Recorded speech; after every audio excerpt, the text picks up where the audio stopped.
السلام علیکم ورحمۃ اللہ وبرکاتہ۔ رافع قال رأيت رسول الله صلی اللہ علیہ وسلم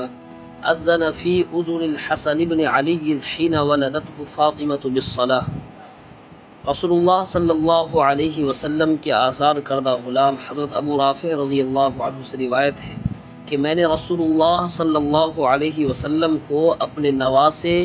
حسن بن علی رضی اللہ عنہ کے کان میں نماز والی اذان پڑھتے ہوئے دیکھا جب آپ کی صاحبزادی فاطمہ کے ہاں ان کی ولادت ہوئی۔ حضرت ابو رافع کی اس حدیث میں حضرت حسن کے کان میں صرف اذان پڑھنے کا ذکر ہے،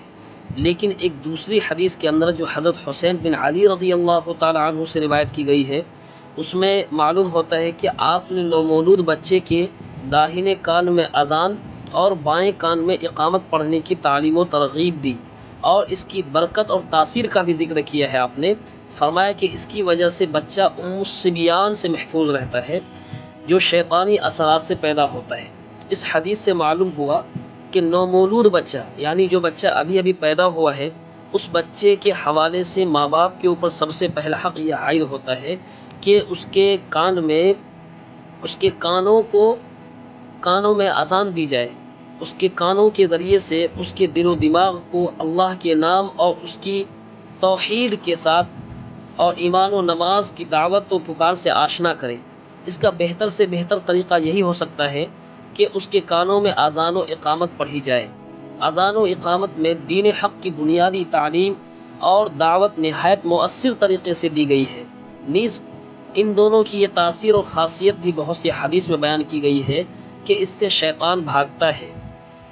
ایک حدیث میں آتا ہے کہ جب اذان دی جاتی ہے تو شیطان تقریباً 66 کلومیٹر دور بھاگ جاتا ہے۔ حدیث میں میل کا ذکر ہے، کلومیٹر کا ذکر نہیں ہے، چونکہ اس دور میں کلومیٹر نہیں ہوتے تھے، لیکن جو صراحت کی گئی ہے اب کی تشریح کے اعتبار سے اس کلومیٹر کا اندازہ لگایا گیا ہے، تو معلوم ہوتا ہے کہ جب اذان دی جاتی ہے تو اذان کی آواز کو سننے کی طاقت شیطان کے اندر نہیں ہوتی ہے، تو اذان جیسے ہی اس کے کانوں میں پڑتی ہے شیطان کے تو وہ ریح خارج کرتے ہوئے ہوا چھوڑتے ہوئے اذان کی آواز سن کر بھاگتا ہے اور تقریباً 66 کلومیٹر دور بھاگ جاتا ہے جہاں پر اس کے کانوں میں اذان کی آواز نہ آئے، اور پھر جب اذان ختم ہو جاتی ہے تو پھر دوبارہ آ جاتا ہے، پھر جب اقامت ہوتی ہے تو پھر دوبارہ ایسے ہی بھاگتا ہے، پھر جیسے اقامت ختم ہوئی پھر نمازی کے دلوں میں وسوسہ ڈالنے کے لیے پھر آ جاتا ہے۔ تو نئے اور نومولود بچے کے کان میں اذان اور اقامت کہنے کی حکمت یہ بھی ہے کہ اس سے بچے کی حفاظت ہوتی ہے، شیطانی اثرات سے بچہ محفوظ رہتا ہے۔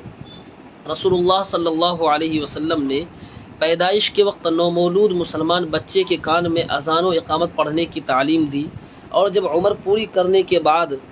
اس کو موت آ جائے تو غسل دے کر اور کفنا کر اس پر نماز جنازہ پڑھنے کی ہدایت فرمائی ہے۔